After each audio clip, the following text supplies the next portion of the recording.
Hi, welcome to my channel. I did a vlog before about gaining 100 pounds in pregnancy, and I had a few people asking me how I lost it and any tips for them. So I thought I'd do a vlog explaining my weight loss journey and how I lost it, and I lost it in 6 months. I've been pregnant twice, and both times I gained 100 pounds and both times I lost it in 6 months. Technically, I think the second time was 7 months, but around that. So really quickly, just to explain how I gained that weight in pregnancy, because I know 100 pounds in 9 months is an insane amount of weight to gain. But basically, I was bedridden with hyperemesis gravidarum for 9 months, both pregnancies, and I couldn't get out of bed and I couldn't eat anything healthy. All I could eat was carbs and junk food. So the weight just piled on, and throughout my pregnancy I just kept thinking, how am I gonna lose this? Like, how do you lose 100 pounds? Like, is this gonna be me forever? And I was really freaking out about how I was gonna do this. And then, you know, when I had the baby, I was breastfeeding, so I couldn't go on any crazy diets or juice cleanses or anything like that. And then with a newborn, you can't go and spend all day in a gym. So I felt really limited to how I was gonna lose this weight. But I was committed. I knew I had to lose this weight. I could not stay 100 pounds over what was normal for me. So I was very committed to doing this. There were 3 things I did to lose weight, and I'm going to go through each of those 3 things with you now.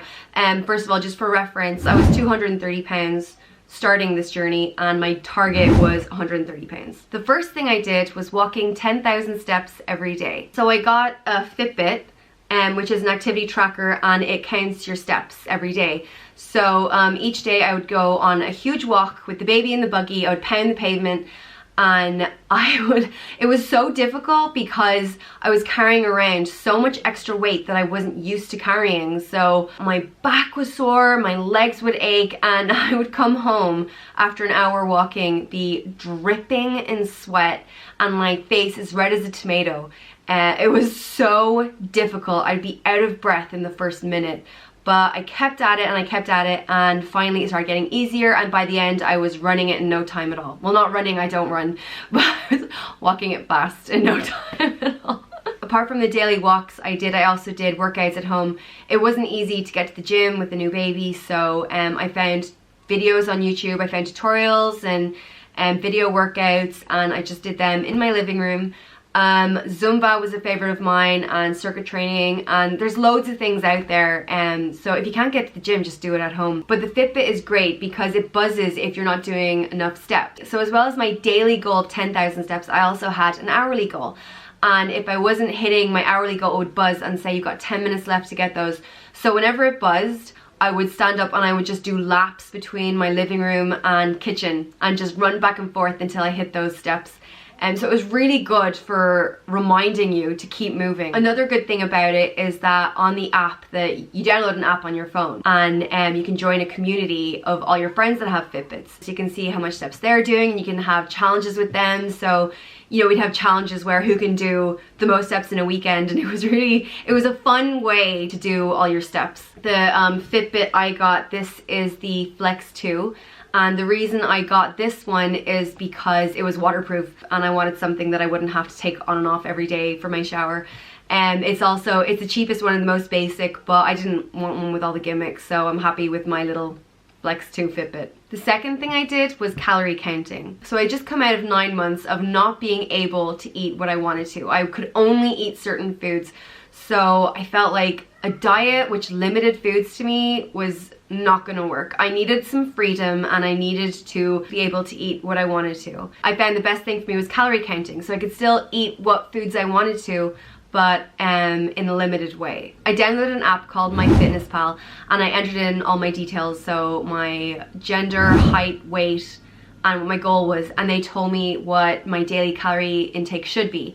And then I think I added a few hundred onto that just because I was breastfeeding, so I needed a few extra calories. And then that was my daily goal. I had to hit those exact amount of calories. Early on, I realized that if I went under, it was just not a good thing. Like, if I had something coming up that weekend and I'd want to lose a little bit more weight, I would eat a little bit, maybe a few hundred less one day.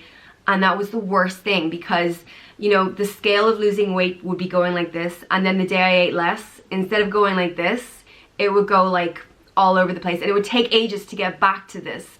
So I learned not to go under and try and hit that target as close as I could every single day. Then there's days as well where you have to go over, like if it's an event or if there's something on, you know you're going to be eating a few more calories, then I just try and work out a little bit more that day. But it was just so important to be as close to that number as possible. It was also really important to me to have 3 regular meals a day, so I couldn't just use all my calories in one meal. That was another thing that made my slope go all over the place. I had to have 3 regular meals and snacks, and I would just try and spread out the calories as much as I could throughout the day. So to count my calories, I had to log every single meal that I ate. On the MyFitnessPal app, they have a list of like almost every food and every brand out there. So it's very easy to log what you're eating. Calorie counting was something that I took very seriously, and I made sure I logged everything that I ate because I wanted to do it right. The third thing I did was daily weigh-ins. I know a lot of people are against daily weigh-ins. They say you're only supposed to weigh yourself once a week.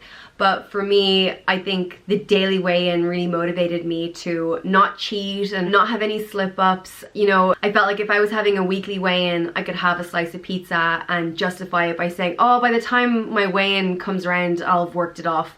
Whereas you can't do that with daily weigh-ins, you know, it's there on the scale in front of you. So you don't really get away with any cheating. I would weigh myself the same time every day in the morning before I ate or drank anything, so it was a true reading. Because you know, if I was weighing myself after lunch, after a big meal, there might be 2 or 3 pounds in the difference. So I made sure it was the same time every single day. I downloaded an app to help track my weight loss called My Weight. And when I first put in my statistics and my details, it told me I was obese class 2.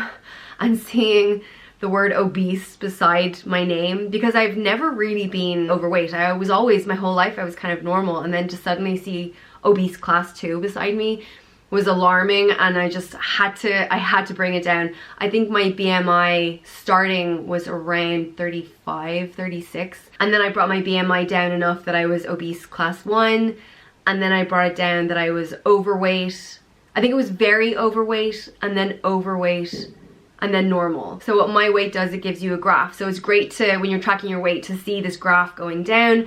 It's a great feeling. But then there's some days, and this happens, I get like why people say daily weigh-ins are a bad thing, because a lot of times what would happen was I'd be sticking to my very strict regime and I'd be losing weight, and then suddenly I just have a few days of just flatlining or going up. Sometimes I would go up, but for no reason, because I'd still be hitting my 10,000 steps, I'd still be staying within my calorie intake, and I should be losing weight, but I wasn't losing weight. But there was one time I think I was up like 2 or 3 pounds in one day when I hadn't eaten anything off the day before. So I should have been going down.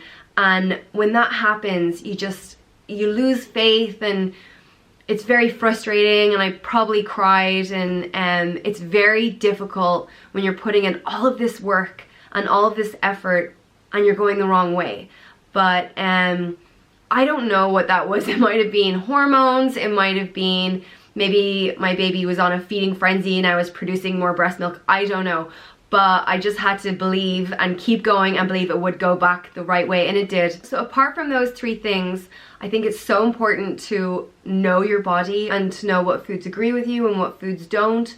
For example, carbs for me, I cannot eat carbs. Like, I have friends that can eat a whole loaf of bread in one, or a whole pizza, and they wouldn't gain any weight, whereas I just need to look at a slice of bread and I gain a pound. So for me, cutting out carbs was definitely important on this journey. I couldn't really eat carbs. So instead of bread, I would have corn cakes, and instead of spaghetti, I would have courgette spaghetti, or things. So I'd substitute. And then dairy is another thing that didn't really agree with me. I cut down on my dairy, and whenever I eat dairy, I bloat and my face breaks out. So you just need to find what foods suit your body and what foods don't suit your body. So I think that's more of a personal thing, like that you need to decide for yourself. But I think the biggest thing is committing yourself to it. Like, mentally, I knew I had to get back to who I was. I'd had 9 months of being bedridden, and I lost myself in every single way, not just the weight gain, but socially, emotionally, mentally, like everything was just not who I was. So it was just so important to me to get back to who I was as quick as I could. So this wasn't a choice for me. I needed to lose this weight. I really think committing yourself is the most difficult thing. Like, right now, if I was to lose 5 pounds, I think it would be more difficult than it was for me to lose 100 pounds, because I'd like to lose 5 pounds, but there's not really any need to. It's not like I have an event coming up where I have to fit into this little dress. It would be more like, I think I'd like to lose 5 pounds. So I'd find excuses to cheat and have a day where I wouldn't be strict with it. But for those whole 6 months, I didn't have those days. It wasn't a diet, it was a lifestyle. This was my life and this was how I was living it. And it wasn't a bad thing either. It wasn't something that was torturing me every day because I wasn't able to eat what I wanted to, and I had to work out every single day. It was a good thing because I was so happy and excited when I saw the numbers on the scale going down and I saw that graph going down.